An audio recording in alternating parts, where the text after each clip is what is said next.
¡Oy, oy! ¿Qué pasa, gusanos? Me he pasado la semana quemando la consola con el Dark Tides. Y mientras tanto, para que la revolución no se ponga floja, he mandado a unos canijos a que pegaran latigazos a los zoomies para que contasen historietas del Dark Tides. Lo han hecho lo mejor que han podido, así que después de muchas explosiones, amenazas con garrapatos hambrientos y amputaciones preventivas, han podido elaborar un compendio de historietas de lo más variopintas. Vamos a explorar cada una de las clases disponibles para jugar. El veterano, el psíquico, el ogrete y mi preferido, el celote. Sé que recientemente incorporaron a larvites, pero entiéndanos, estamos pasando mucha hambre últimamente y nos hemos tenido que comer a los zoomies, así que al final no ha dado tiempo al de larvites. Pero si conseguimos más zoomies en algún saqueo, lo cual veo poco probable, os entregaremos esa quinta historieta. Así que sentaos alrededor del fuego, dejad por un segundo de intentar robar a vuestros camaradas y preparaos para disfrutar de las aventuras de un grupo de umis estúpidos intentando escapar de muertes aún más estúpidas. ¡Que lo disfrutéis! Celote. Aqua Vitae.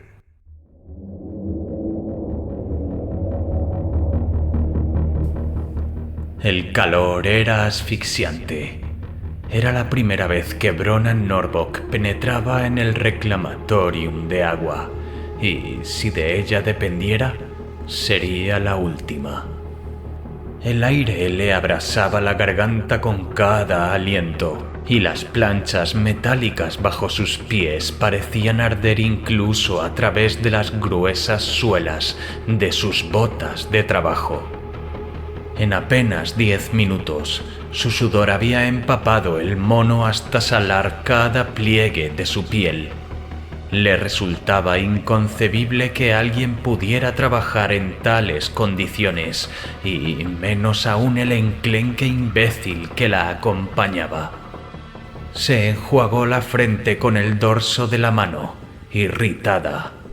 Exactamente cuánto más esperas que dure este paseíto de Croxes.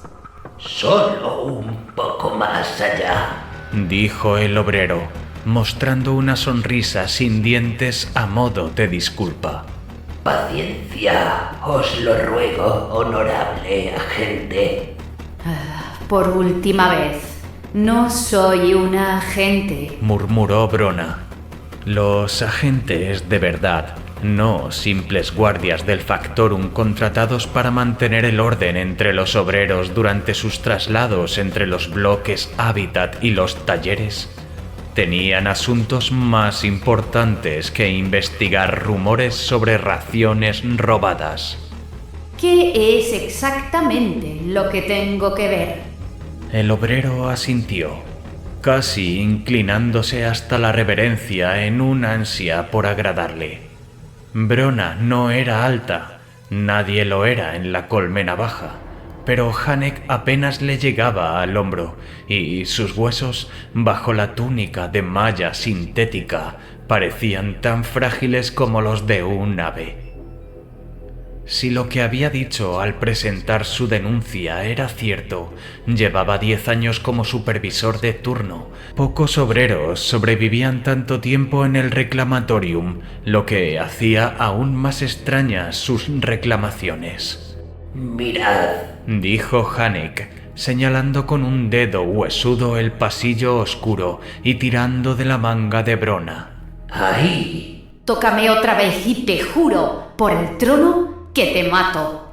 Perdonadme, musitó el obrero, inclinando la cabeza, pero sin apartar la mirada legañosa de la oscuridad. ¿Los veis? Brona agudizó la vista. 3 figuras encapuchadas trabajaban sobre las tuberías de cobre humeantes que recorrían las paredes. Veo obreros cumpliendo con su labor. Supervisor de turno.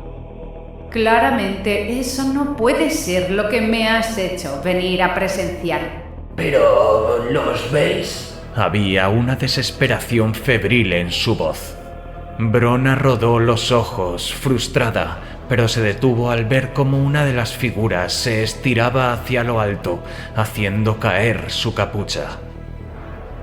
El contraste con la figura raquítica de Hanek no podía ser mayor. Aquella mujer era fuerte, de cuello ancho y muñecas gruesas, con tatuajes finos que le cruzaban el rostro y se perdían en su cabello pálido y corto. Tienen que estar robando comida, honorable agente, insistió Hanek. Esta vez, Brona no lo corrigió. Nadie podría mantener ese vigor con nuestras raciones. ¿Debo tomar eso como una queja? ¿Supervisor? Hanek alzó las manos en un gesto apaciguador. No, honorable agente. Solo deseo que esos ladrones reciban el castigo apropiado. Brona observó a la mujer desconectar una sección de la tubería, sosteniendo una pieza pesada para que los otros la soldaran. ¿Y cómo sabes que roban? Podría haberles bendecido el emperador con buena constitución, o podrían comprar comida extra. Pero la mentira le supo amarga en la boca. Nadie allí gozaba de bendiciones divinas y ningún salario de obrero bastaba para una ración adicional, mucho menos para mantener aquella fuerza.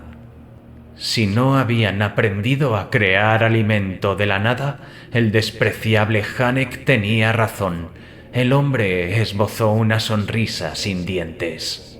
Porque he visto dónde esconden lo que roban. ¿Lo juras? Lo juro. Entonces llévame. Ahora. La puerta parecía insignificante. Una placa metálica incrustada en un muro de plasticemento de una grúa superior. Podría haber ocultado, como mucho, una despensa o un almacén de piezas. ¿Guardan sus reservas aquí? Sí. Hanek asintió con tanta vehemencia que su cuello flaco crujió. Entran y salen todo el tiempo. Deben ser castigados. Cuanto antes acabara con ello, antes se alejaría de ese infierno y del odioso Hanek. Puso la mano en la puerta y empujó. Las bisagras chirriaron. Un olor a humedad y descomposición, apenas disimulado por el aroma químico de los ungüentos de limpieza, le golpeó en la cara. Encendió su lumen y se quedó inmóvil. Dos ojos abiertos la observaban desde la oscuridad. El lumen cayó de su mano, proyectando sombras frenéticas por el habitáculo. ¡Mierda, joder! ¿Qué es? ¿Qué ha pasado? Nada, dijo Brona, recuperando el lumen con el corazón desbocado. solo un servidor roto y chatarra vieja. Si hay contrabando, no está aquí. Hanek entró, incrédulo. No es posible. Vienen aquí constantemente. Algo se quebró dentro de Brona. Inútil pedazo de mierda. No tengo tiempo para tus delirios. Lo agarró del mono y lo empujó contra el fondo del armario, pero en lugar de pared sólida halló una cortina mugrienta de plastiacero. La apartó de un tirón. Un soplo de aire caliente y pestilente le llenó la boca de bilis. Detrás, un pasadizo estrecho lleno de tuberías se adentraba en la oscuridad. Un rastro brillante de limo marcaba huellas frescas. Cierra la puerta. Ordenó. Desenfundó su pistola y avanzó. La luz cambiaba a medida que descendía, volviéndose gris y aceitosa. El calor era insoportable, casi vivo. Deberíamos volver. Susurró Hanek, aferrando un palo roto. Me has traído hasta aquí. No hay vuelta atrás. Aunque, en verdad, volver habría sido fácil. Mentir al supervisor, cerrar el informe y seguir con su vida. Pero algo dentro de ella se negaba. Por primera vez en años se sentía como una verdadera agente del imperio. Quizás, pensó, el emperador aún la miraba. La fuente de luz se reveló. Una red de grúas suspendidas sobre un enorme tanque de agua purificada. Las tuberías derramaban cascadas brillantes. Brona alzó la cabeza, dejando que el agua le limpiara el sudor. Y entonces vio el altar, pequeño, pero cuidadosamente dispuesto sobre una grúa central, iluminado por velas que lanzaban una luz cálida, casi acogedora. ¿No tenéis una capilla? Preguntó. Por supuesto, honorable agente.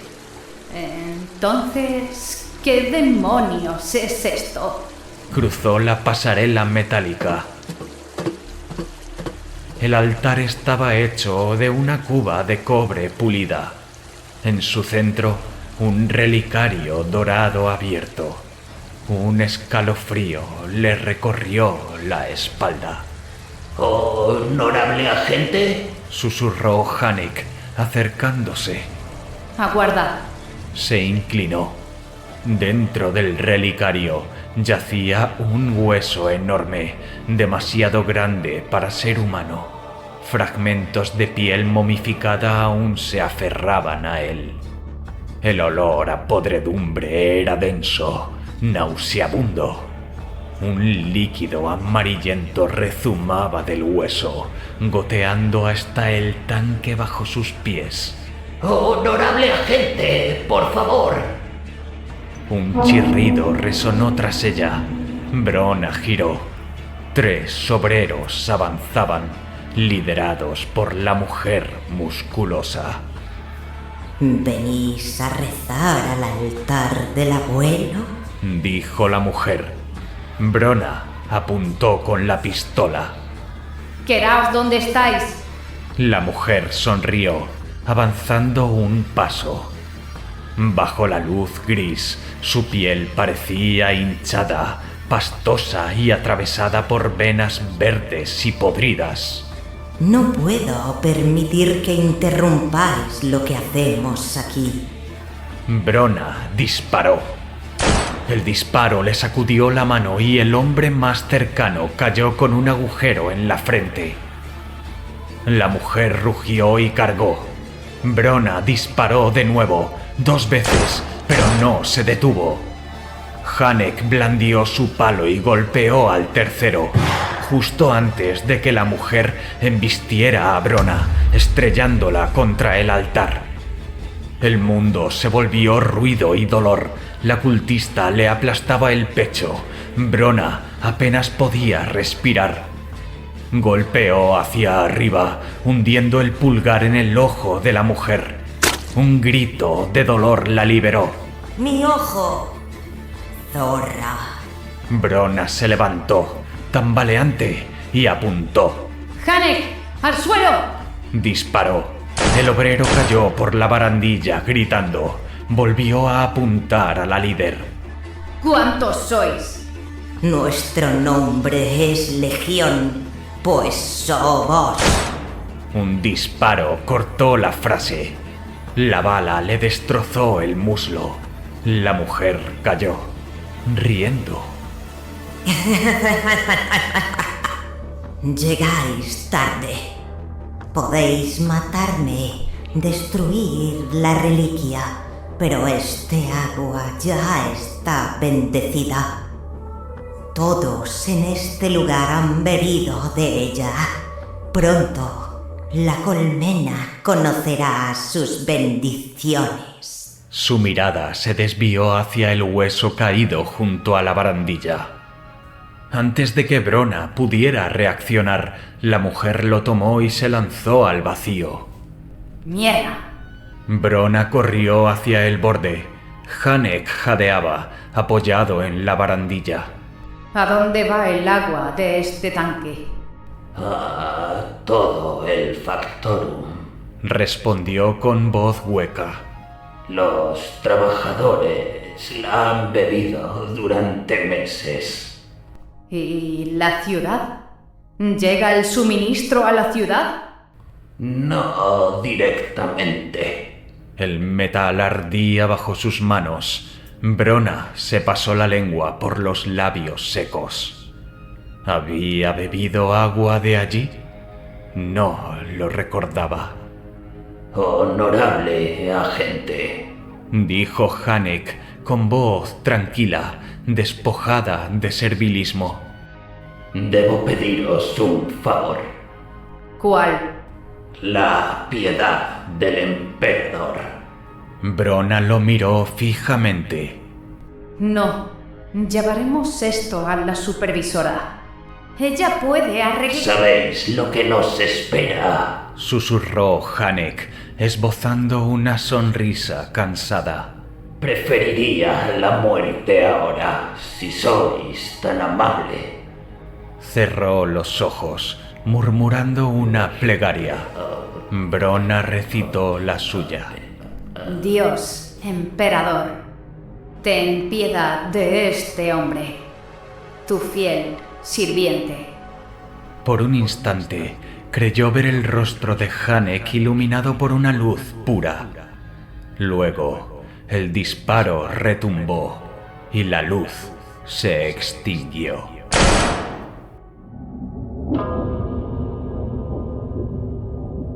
La imagen del Visio Augur era granulada, pero lo suficientemente clara.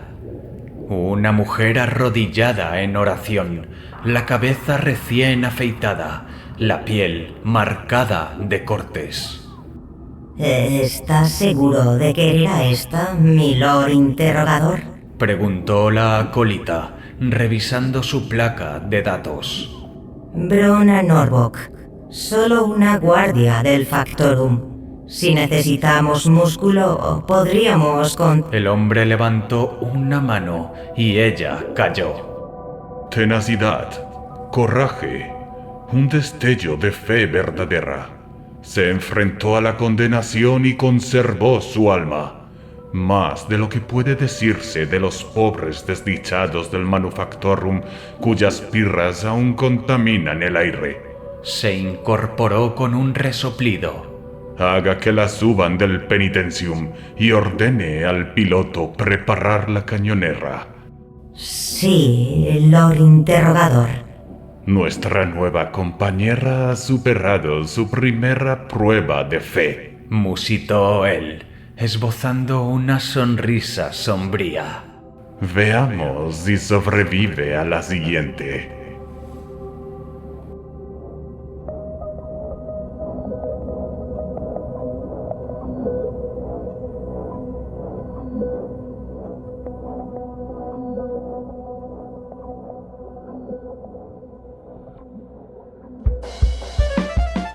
¿Qué os ha parecido? Hemos empezado por mi clase favorita, el celote. Puro DPS y cancioncitas al dios cadáver ese, aunque se puede usar de muchas maneras. Va a ayudar a tus compañeros eliminando corrupción de sus débiles cuerpos de humis y chorradas así. A mí me gusta lanzarme al enemigo sin mirar atrás gritando cráneos pa'l trono dorado. En fin, continuemos con la siguiente historia, la del psíquico. Veamos cómo se las apaña. Psíquico. El precio de la lealtad. Echo contemplaba los recuerdos de una batalla pasada, representados a través de una visión enferma. Soldados del Astra Militarum, vestidos de gris, se alzan hacia un campo de muerte mientras los cultistas corruptos irrumpen en su contra con una marea repugnante de bilis y hueso. Echo frunció el ceño. La imagen llegaba defectuosa porque nacía de una mente que se negaba. Impuso su voluntad sobre la interrogada para obligarla a concentrarse, pero ella estaba paralizada por el miedo mientras la escena se repetía. La visión se intensificó. Soldados del Astra Militarum cargan entre humo y fuego, gritando plegarias al emperador. Los cultistas les responden con un rugido blasfemo, una marea de carne corrupta y huesos ennegrecidos que los devora. Los cielos tiemblan, el aire huele a sangre vieja y a ozono. Echo siente una leve resistencia mental en la mujer bajo su control, un terror viscoso que impregna el recuerdo. Los rostros de los otros psíquicos de batalla emergen en primer plano. Un aquelarre de marginados de la escolástica saicana, demasiado poderosos para ser eliminados, pero demasiado inestables para servir de otra manera. Algunos parecen catatónicos, inconscientes del avance de la horda. Otros, enjaulados, aúllan de pánico. Sobre todos ellos, la comisaria de rostro pétreo vigila con su pistola, no hacia los enemigos, sino hacia los psíquicos. La interrogada baja la mirada, sus manos, pálidas y temblorosas, se cubren de filamentos de energía que chisporrotea al ritmo de un cántico que surge entre los psíquicos más lúcidos. El aire vibra y el olor a metal quemado se mezcla con el hedor del miedo. Las mentes psíquicas se enlazan, resonando como una sola. La horda se aproxima. La interrogada gime, su cuerpo se tensa, henchido de energía disforme. La presión del aire cambia, la realidad se dobla. Y luego el recuerdo se quiebra. El campo de batalla se deshace en fragmentos, como vidrio roto. Es suficiente. Le llegó una voz brusca. Echo se quitó la venda de los ojos y parpadeó, cegado por el brillo de la cámara de interrogatorios. Estaba de nuevo en Atoma, aunque en realidad nunca se había ido. Su ama, la explicadora Zola, mantenía las manos cruzadas a la espalda y una expresión severa. Escarcha cubría la mesa a la que estaba atada la interrogada, señal de niveles peligrosos de actividad psíquica. Las velas del pequeño altar al emperador se habían apagado. ¿Has conseguido progresar más? Preguntó Zola. No, mi señora. Respondió Echo. Se resiste. Le dolía la cabeza después de tantas horas de interrogatorio. Zola torció el gesto y se acercó a la psíquica de batalla. Se te ha dado la oportunidad de servir al Imperio, a pesar de tu anormalidad. Y así es como nos lo pagas. Perdimos una compañía entera en el ataque a Nox Alpha, y sin embargo, tú sobreviviste. ¿Por qué? Tiró del pelo de la mujer, obligándola a levantar la cabeza. ¿Qué estás ocultando?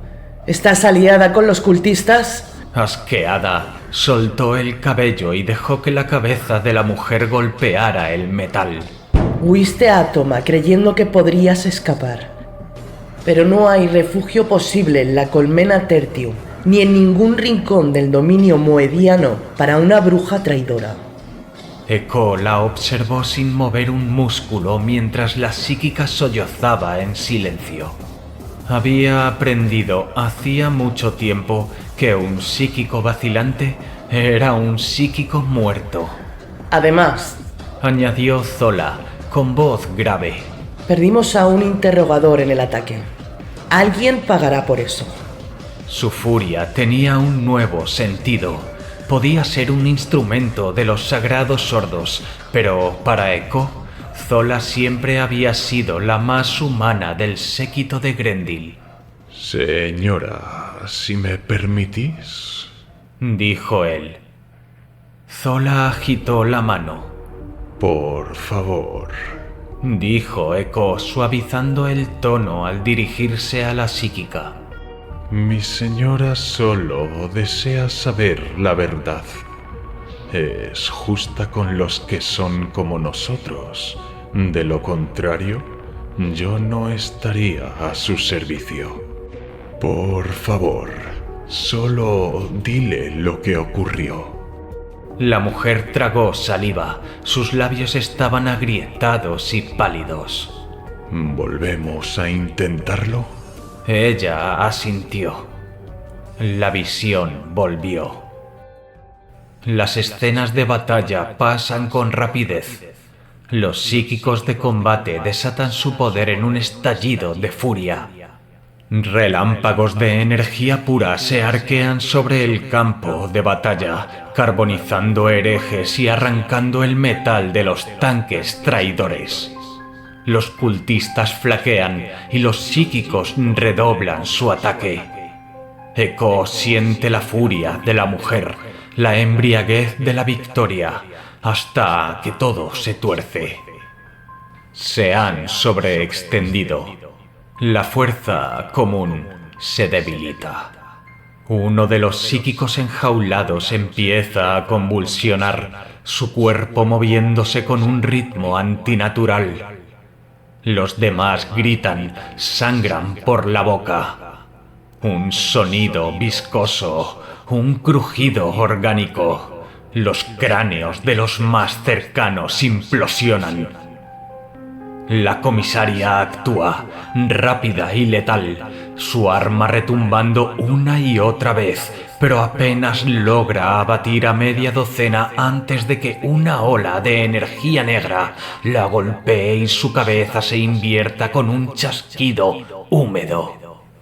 El psíquico enjaulado aúlla, su mandíbula se desencaja, sus ojos vomitan humo grasiento. La realidad vibra, se retuerce. Echo sabe exactamente lo que sucede, tanto como la psíquica cuyos recuerdos está explorando. La escolástica saicana les había advertido desde niños. El poder viene del Inmaterium, y el Inmaterium es un pozo de horrores. Ser psíquico es ser un canal, y todo canal puede romperse. A los pies de la interrogada empieza a formarse hielo. Ella alza una mano temblorosa, buscando sus últimas reservas de fuerza. Al borde de la visión, el interrogador corre hacia ellos, pero ya es demasiado tarde. El aire alrededor del psíquico afectado se sacude, sangre hirviente brota de su nariz y sus oídos. Gritando, la psíquica lanza un estallido de energía disforme. La explosión devora el campo de batalla. La tierra tiembla, la oscuridad lo engulle todo. El olor a carne quemada llena la nariz de Echo. Echo se quitó la venda. ¿Y bien? Preguntó Zola. Se estaba formando una brecha disforme. Dijo él. Ella eliminó al psíquico corrupto antes de que ocurriera. Lamentablemente, el interrogador estaba demasiado cerca de la explosión para sobrevivir. Así que actuó de buena fe y nos ocultó sus actos por miedo. Asintió Zola, mirando a la prisionera. Lágrimas de sangre rodaban por el rostro exhausto de la mujer. El proceso nunca era limpio. Echo siempre intentaba causar el menor daño posible. Entonces, recibirá misericordia. Echo suspiró, aliviado. La misericordia del emperador. Dijo Zola, desenfundando su pistola. Disparó 2 veces a la cabeza de la mujer. El cuerpo quedó flácido. Echo permaneció inmóvil, sorprendido. Un desperdicio. Dijo la explicadora, guardando el arma. Pero cuando uno se expone a la corrupción no hay vuelta atrás. La eliminación es la única solución. Echo la miró en silencio. Esto debe de ser difícil para ti. Dijo Zola con frialdad. Pero no temas. Si tu anormalidad llega alguna vez a poner en riesgo tu servicio al trono, no dudaré en liberarte de tu sufrimiento. ¿No es reconfortante? Sí, mi señora. Gracias, mi señora. Respondió él con voz hueca, la vergüenza y el miedo clavados en su pecho. La explicadora asintió y se volvió hacia la puerta. El deber solo acaba con la muerte. Recuerda eso. Echo echó una última mirada al cuerpo de la psíquica de batalla mientras la seguía. No lo olvidaré, mi señora.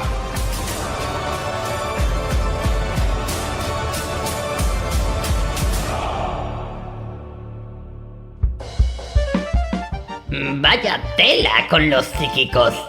No se les escapa una. ¿Cómo mentir a un tipo que se puede meter en tu cabeza? Muy sencillo. No pienses en nada. Y si no puedes, ve arrancándote trocitos de cerebro hasta que puedas.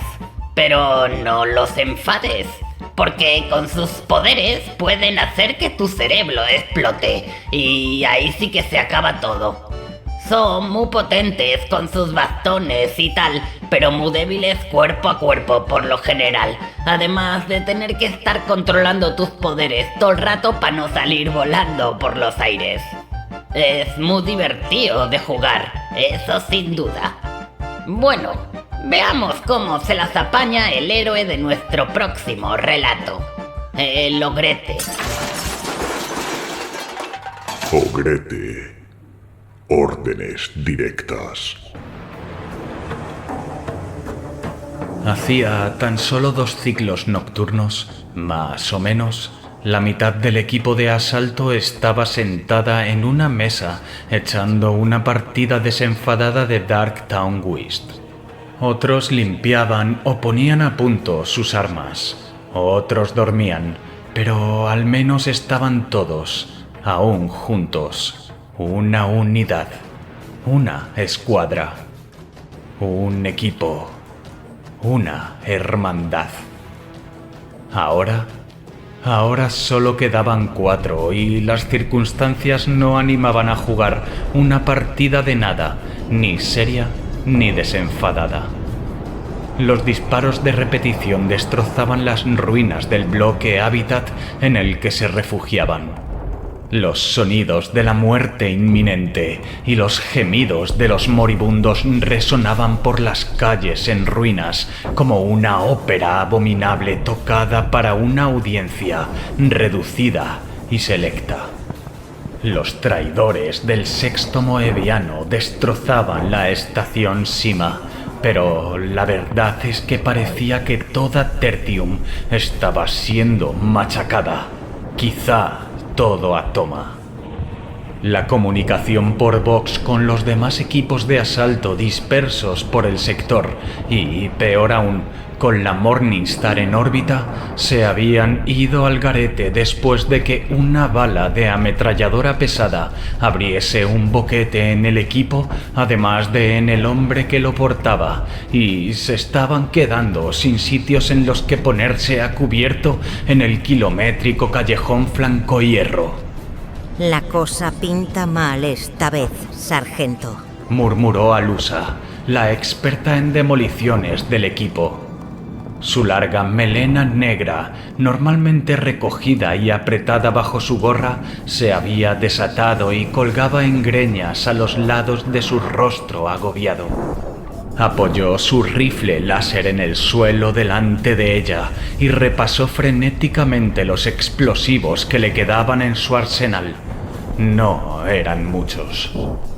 El sargento Taril gruñó suavemente, pasándose las manos por su escaso cabello.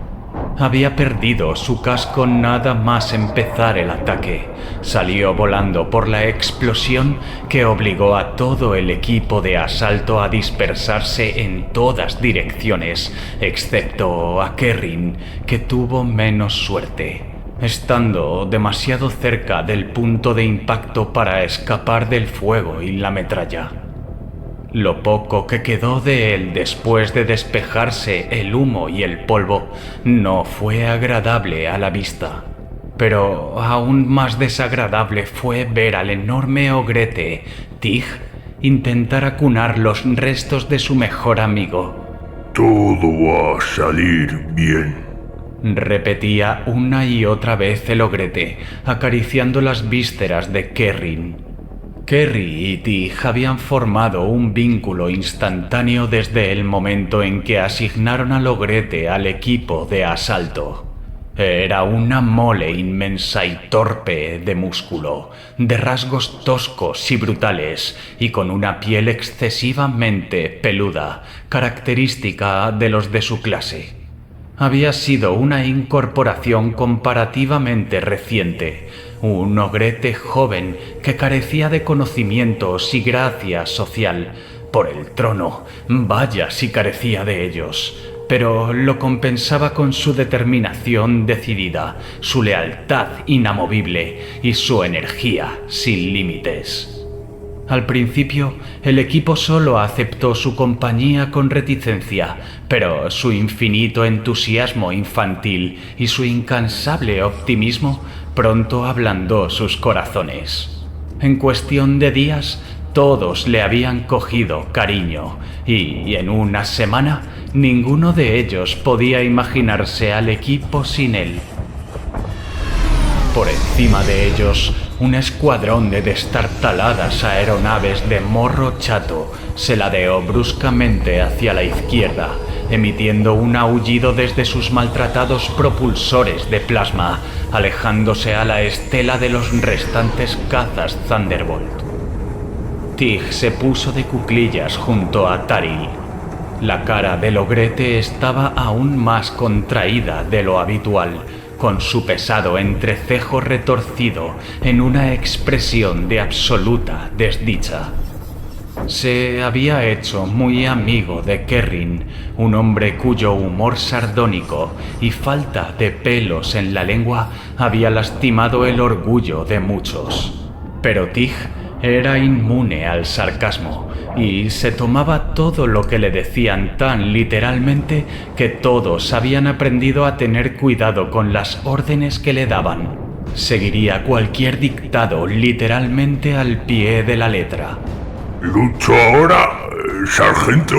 El retumbar grave de su voz surgió de algún lugar del interior de su pecho de barril, abriéndose camino por unas cuerdas vocales mucho más acostumbradas a rugir gritos de guerra.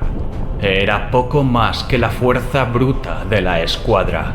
No era lo suficientemente listo para confiarle un arma de fuego, así que blandía su maza de guerra aserrada con gran orgullo, moviendo el pesado armatoste con una facilidad nacida de la práctica. En las ocasiones en que no tenía su maza a mano, agarraba cualquier objeto pesado, refiriéndose a él como un apaño. Descansa un poco, Tig. Tenemos que recuperar el aliento. Sí. Asintió el ogrete con expresión solemne. No hay aliento. No hay Kerrin.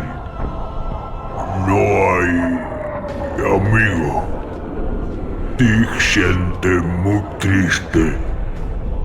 Si estación Cimarrota. Tig lucha ahora mientras vosotros recuperáis aliento.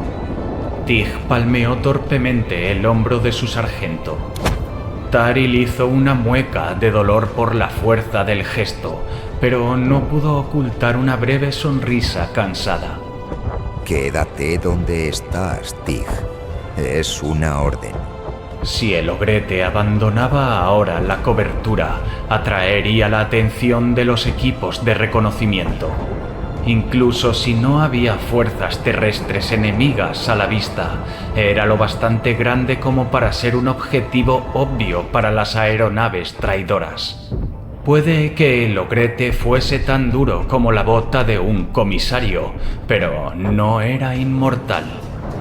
Tig se rascó la nuca, arrancándose un pegote de tierra que se le había quedado pegado. Tig pelea. Repitió, y su rostro se ensombreció. Es todo lo que Tig puede hacer ahora. No hay amigos. No hay Kerrin. No hay escuadra si Tig no pelea. Sus músculos se tensaron y su postura sugería que estaba listo para abandonar la cobertura de inmediato, pero Taril lo retuvo poniendo su mano, por poco útil que fuese el gesto, en el brazo del ogrete. No. Dijo con brusquedad. Tig, quieto. Detestaba hablar al ogrete como a un animal, pero a veces era necesario. El abumano entendía y obedecía órdenes simples, y así era como la mayoría de la gente le hablaba cuando se dignaba a dirigirle la palabra. Incluso Taril le trató así en un principio. Después se dio cuenta de que el ogrete no era estúpido, no exactamente. Sencillamente procesaba el mundo a su alrededor de otra forma, a otra velocidad. Quizá ese hecho no debería haberle sorprendido, pero lo hizo. Con el tiempo, ese descubrimiento se convirtió en comprensión, y ahora sabía que podía confiar en Tig tanto como en cualquier otro miembro de la escuadra, e incluso más si era brutalmente honesto. Nuevas explosiones sacudieron la estructura del bloque de viviendas en el que se ocultaban.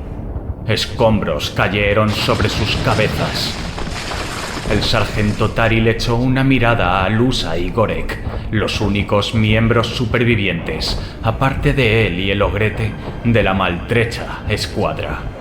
Estaban agachados, escarbando agujeros frenéticamente en los escombros y encogiéndose todo lo posible para tratar de minimizar las probabilidades de ser golpeados por bloques caídos y balas perdidas. Un fragmento despedido de plasticemento rebotó en el hombro de Tig. El ogrete ni se inmutó. Tenemos que salir del callejón Flanco Hierro, dijo Taril, tomando una decisión. Si podemos llegar al siguiente enclavum, quizá podamos ponernos en contacto con la Morningstar. Solo necesitamos una distracción. Si podemos llegar hasta Flanco Fuego, podremos seguir avanzando. Solo necesitamos que esa escoria traidora deje de tirarnos muerte durante 5 minutos. A Tig se le iluminó el rostro. ¿Tig pelea ahora? Su ceño se destensó y su sonrisa, ligeramente descentrada, sugería lo mucho que la idea le excitaba. Semejante devoción era, en cierto modo, descorazonadora. Su disposición a morir en servicio del emperador era elogiable, por supuesto, aunque Taril era un romántico y prefería mantener a todos los miembros posibles de su escuadra con vida. Pero la situación era verdaderamente terrible. El emperador lo entendería. El sargento Taril extendió la mano y palmeó a Tig en el hombro. En 1 minuto, Tig. Solo espera 1 minuto. Alusa, Gorek, cuando tengamos la oportunidad vamos a retroceder, a paso de marcha, por la bajada de Flanco Muerto. Y no miramos atrás. ¿Está claro? Pase lo que pase, seguid avanzando. Gorek asintió con la cabeza. Alusa murmuró su afirmación. Tig se puso en pie, cubriendo a Taril con una lluvia de polvo.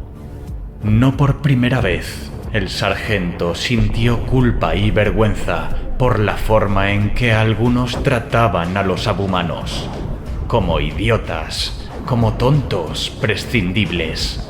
Pero no lo eran. Eran a la vez más y menos que la soldadesca común, y en su servicio definitivamente había pureza. ¿Tig pelea? El enorme ogrete sonrió con júbilo hacia Taril, quien en ese instante se odió a sí mismo. Solo por un instante se planteó darle otras órdenes, pero sus opciones estratégicas eran limitadas y algunos preceptos que recordaba vagamente de antes de pasar a servir en la Morningstar dejaban claro qué hacer en tales escenarios. Apartó la mano del hombro de Tig y asintió secamente. Cualquier sentimiento de pena tendría que esperar. Probablemente tendría que esperar mucho tiempo. Sí, Tig. Tú peleas, amigo. Si puedes, reúnete con nosotros en el Enclavum Varos. Pero ahora, sal ahí fuera y haz que esos traidores de Kark sufran. Es una orden directa. Que el emperador esté contigo. La risa retumbante y contagiosa de Tig se fue apagando a medida que salía corriendo a zancadas hacia el enemigo. Taril sabía que no había una sola posibilidad entre el millón de mundos del Imperio de que volviese a ver a ese ogrete. Que el emperador esté contigo. Se repitió en voz baja y sombría. Y que me perdone.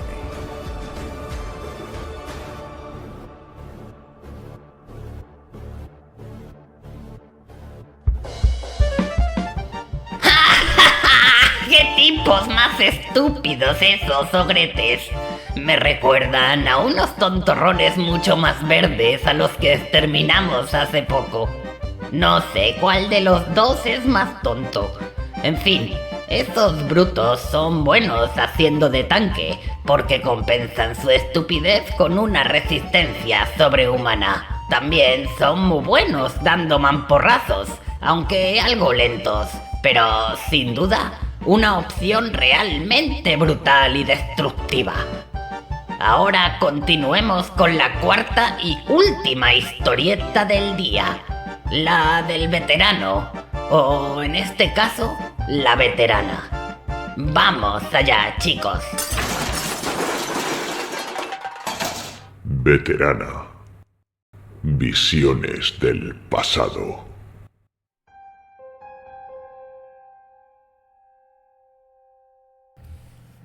Cada vez que cerraba los ojos, el pasado volvía para golpearla con fuerza.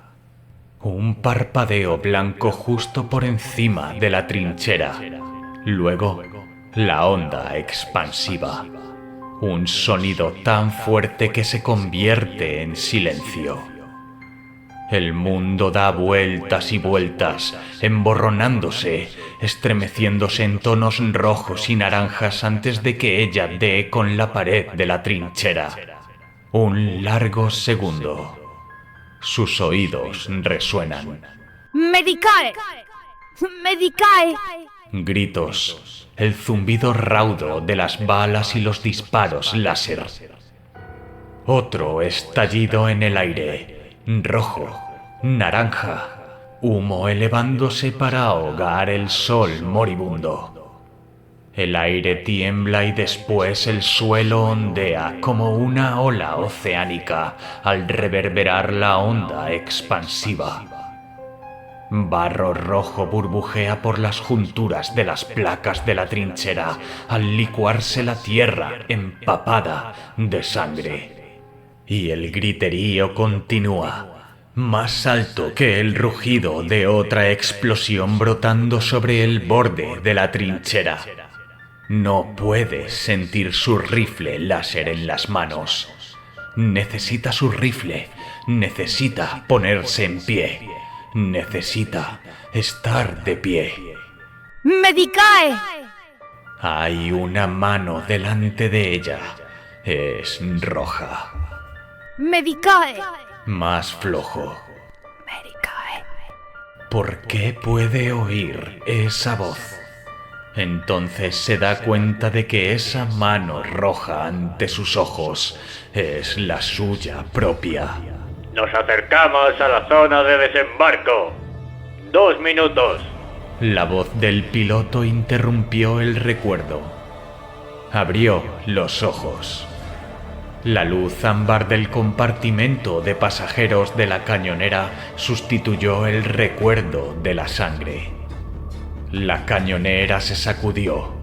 Podía sentir cómo los motores luchaban contra la gravedad mientras atravesaba la atmósfera cada vez más gruesa de Atoma. Un sueño agradable. El brujo le sonrió desde el otro lado del compartimento. Las pupilas del psíquico eran como agujeros desgarrados por un disparo en medio de sus iris amarillos. Tenemos a la vista la zona de desembarco. Llegó la voz del piloto por el boco emisor de la cabina. Preparados para la despresurización. La soldado ajustó su máscara de respiración, moviendo con fluidez sus manos por las hebillas y sellos. Otros 2 pasajeros hacían lo mismo. El celote se peleaba con los sellos y los finos dedos del psíquico se movían como arañas mientras colocaban la máscara sobre su boca. El ogrete fue el único que no se molestó en intentarlo. ¿Piensas aguantar la respiración?, preguntó el brujo. El ogrete asintió. El psíquico negó con la cabeza. Aficionados, será un milagro si sobrevivimos 5 segundos. El psíquico volvió a mirar a la soldado. Cadiana, ¿verdad? Despresurizando en 3, dijo el piloto. 2, 1. La luz del compartimento parpadeó y pasó al rojo. Rojo. Sus manos son rojas. No tiene su rifle. Un cadiano sin su rifle es un traidor a su entrenamiento. Vocifera la voz del recuerdo de su sargento en el fondo de su cráneo. Tiene 10 años cuando la oye. Es una de cientos firmes en el campo de instrucción mientras el viento helado arremolina la nieve que cae del cielo gris. Un cadiano es un soldado. Un soldado es un arma. Primeras lecciones, primeras verdades, aprendidas hacía mucho tiempo. Pero no puede ver su arma, solo el rojo húmedo de sus dedos y el parpadeo estroboscópico de las explosiones por encima del borde de la trinchera. ¡Medicae! Intenta gritar, pero la palabra brota como un gorgoteo de espuma rosa. Se acaba, sin rifle, sin fuerza para ponerse en pie. Patética, odiosa, débil, indigna de ser cadiana. Cadia muere luchando. Un mundo entero aferrando el gatillo con el rigor mortis. Y ella sobrevive solo para morir aquí sin un arma, llamando a un médico que nunca viene. Nace para luchar en un mundo que existe para la guerra, otra hija entre generaciones de miles de millones que se alzan al borde del infierno y dicen a sus hordas que no den un paso más. La gente habla de los ángeles del emperador, los marines espaciales que traen la muerte como relámpagos divinos y de cómo son el escudo de la humanidad. Son reales y terribles y sobrehumanos, pero por muy fuertes que sean, no pueden proteger a toda la humanidad. La humanidad tiene que ser su propio escudo. Ejércitos de carne y sangre, de hierro y fuego. Ejércitos que pueden hacer temblar mundos enteros con sus pasos y la voz de sus armas. Ejércitos que solo fracasan en su propósito por la debilidad de una última soldado desangrándose en una trinchera sin ni siquiera un arma en su mano. Pedazos de cuerpos y armaduras yacen en el barro rojo a su alrededor. Apenas un parpadeo antes, hay un pelotón entero en ese mismo espacio, con órdenes surcando el aire, correas de equipo tintineando, mensajeros intentando abrirse paso entre la muchedumbre. Ahora todo está inmóvil bajo el cielo, torturado, estático, destrozado y cubierto de carmesí. Siente algo golpeando su hombro de forma lenta pero insistente. Se obliga a levantar la mirada. Una mano cuelga del peldaño de una escalera de trinchera por encima de ella. Puede ver los números tatuados en los dedos y las cuentas de oración aún enmarañadas en el puño. El dedo anular enroscado gotea sangre, sangre que le cae encima. Entonces ve al enemigo.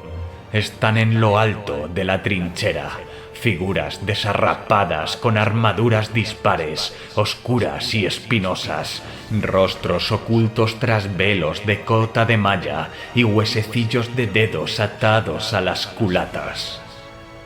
Se mueven en silencio, con cuidado, deslizándose hacia la trinchera. Puede ver las heráldicas de unidades imperiales, sepultadas por estrellas de 8 puntas grabadas y marcadas a fuego en sus armaduras. La debilidad. Al final, ese es el verdadero enemigo. La debilidad es lo que hace que un soldado piense que tiene algún propósito además de luchar y morir. La debilidad es lo que permite a la perfidia convertirse en traición abierta. La debilidad es lo que la mantiene tirada en el barro carmesí. Uno de los soldados enemigos está a solo 2 pasos de ella. Puede ver las manchas de óxido en la greba de su armadura. Le resulta extraño cómo el óxido casi forma un patrón.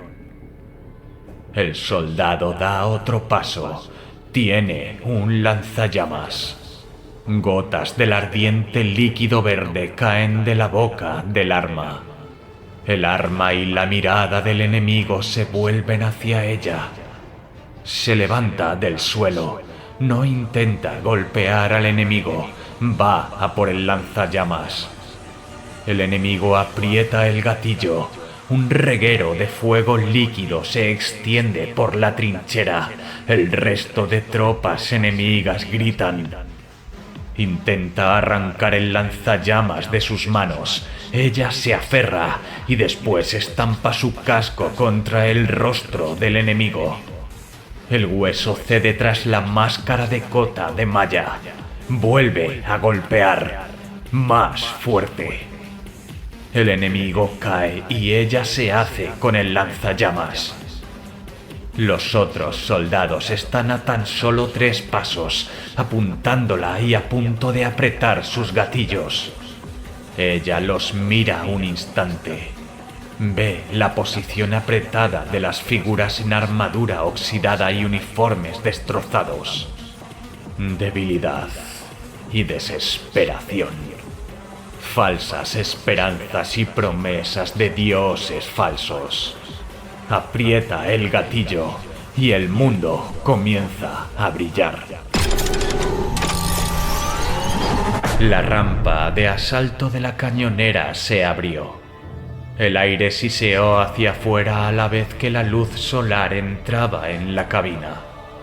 La soldado oyó al ogrete tomar una bocanada de aire. El hueco, cada vez más grande, se llenó de un cielo azul. La cañonera se ladeó. Disfrutad de las vistas. Les llegó la voz del piloto. Del bendito y valiosísimo mundo de Átoma. Vais a poder ver lo mejor de él antes de enfrentaros a lo peor. La niebla se extendía como una mortaja dorada por toda la curva de la superficie a sus pies. Enormes estructuras agudas de colmena surgían de la lobreguez. Cada una era del tamaño de una montaña.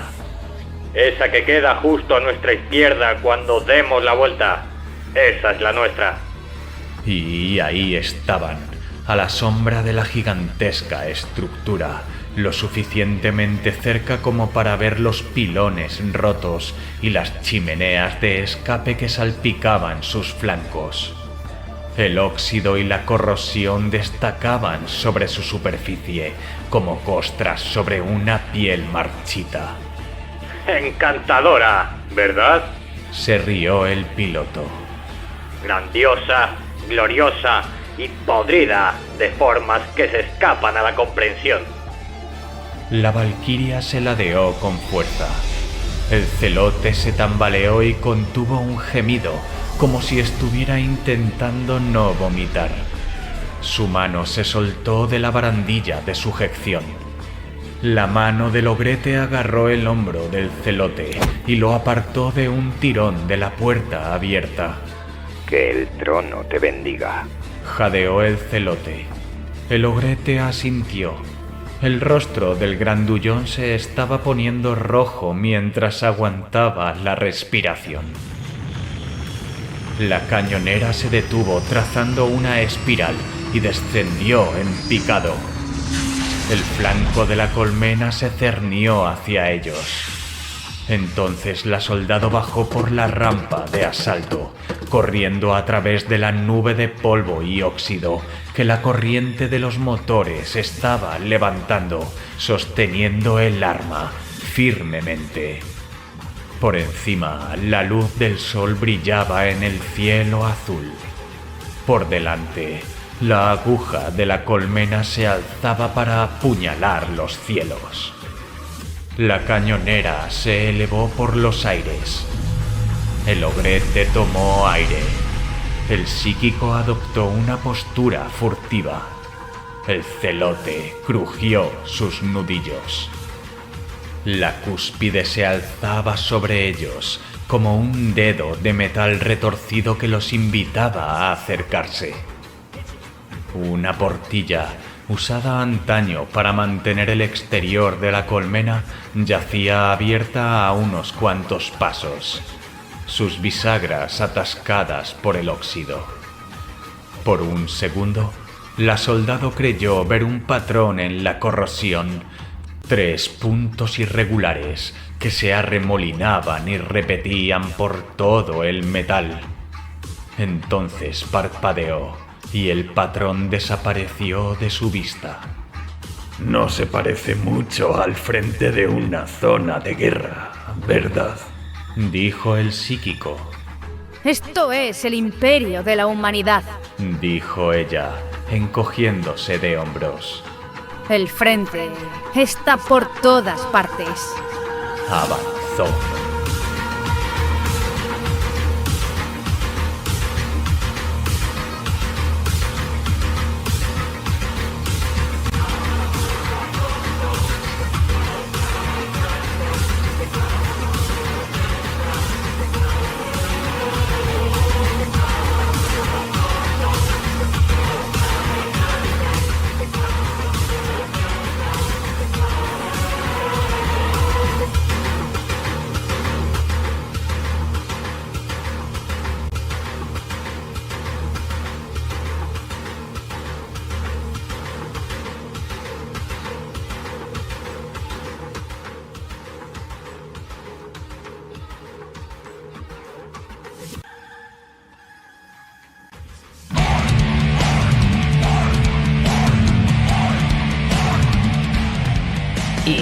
Así se han quedado las cosas.